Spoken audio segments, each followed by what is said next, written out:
सब्र वो खूबसूरत सफ़र है जो इंतहाई भयानक होती है, मगर इसकी मंजिल हसीन है। आप तसव्वुर भी नहीं कर सकते इस तरह से दिल टूट कर रेजा रेजा हो जाता है कि उसके जोड़ने के ख्याल से पहले ही इंसान हिम्मत हार जाता है। सब्र का घूंट दूसरों को पिलाना आसान होता है, मगर खुद पीते हुए पता चलता है एक एक कतरा पीना कितना मुश्किल होता है। जो जख्म गहरे हो वो भरने में भी वक्त लेता है, मगर जब इंसान को सब्र आ जाए, यानी अल्लाह का पसंदीदा हो जाना, क्योंकि अल्लाह तो सब्र करने वालों को पसंद करता है, और पसंदीदा चीज़ को बेसहारा कौन छोड़ता है। जिसको अल्लाह थाम ले उसको दुनिया की कोई ताकत नहीं तोड़ सकती। अब सवाल ये पैदा होता है, ये सब्र आता कैसे है?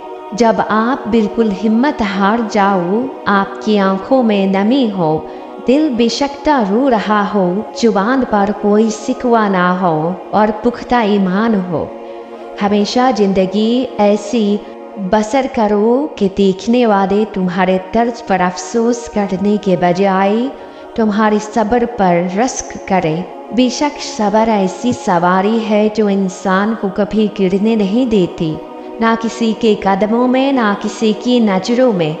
जब इंसान के पास खो देने को कुछ ना हो, फिर इंसान अल्लाह को खोने से डरता है, तो बस अल्लाह के करीब हो जाता है और फिर सब्र का दामन पकड़ चलता चला जाता है। कोई हसरत नहीं रहती, कोई तमन्ना नहीं रहती, और अल्लाह आपको हर वो चीज़ अता कर देता है जिसका आपको गुमान भी नहीं होता।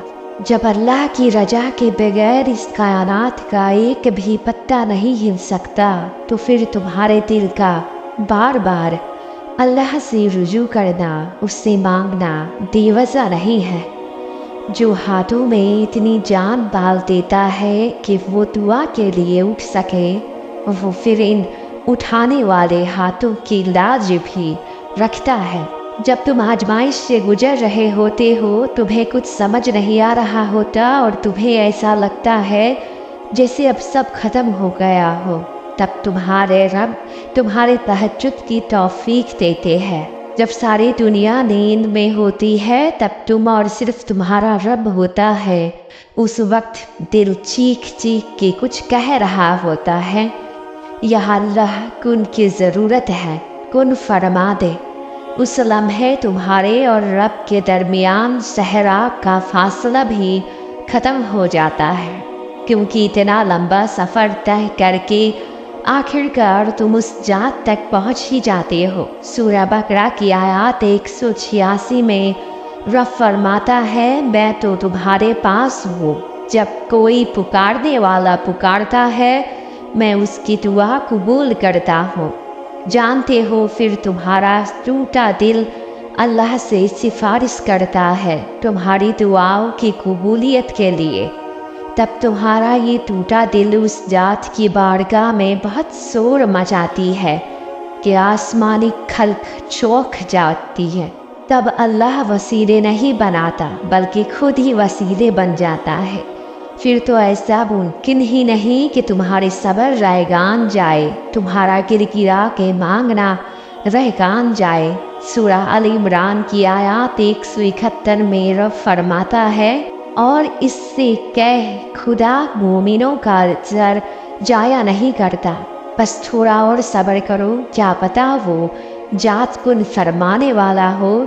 अब तो वक्त है उसके कुन के मौज़े दिखाने का, अब तो वक्त है उनसे सकते हुए सजदों के कबूल होने का।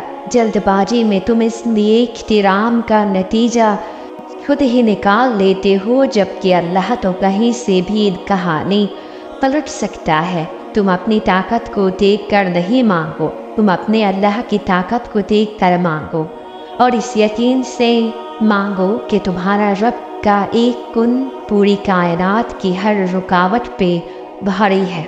दुआ करना कभी ना छोड़ो, उस जात को आवाज़ देते रहो और बताओ कि तुम अभी भी मायूस नहीं हुए। संभालने वाली जात अल्लाह की ही है और जब वो संभालता है तो कोई गिरा नहीं सकता। जब अल्लाह के कुन का वक्त आता है तो अल्लाह तुम्हारे लिए मौज़ाए करता है, ऐसे मौज़ाए जो तुमने कभी सोचा भी नहीं था।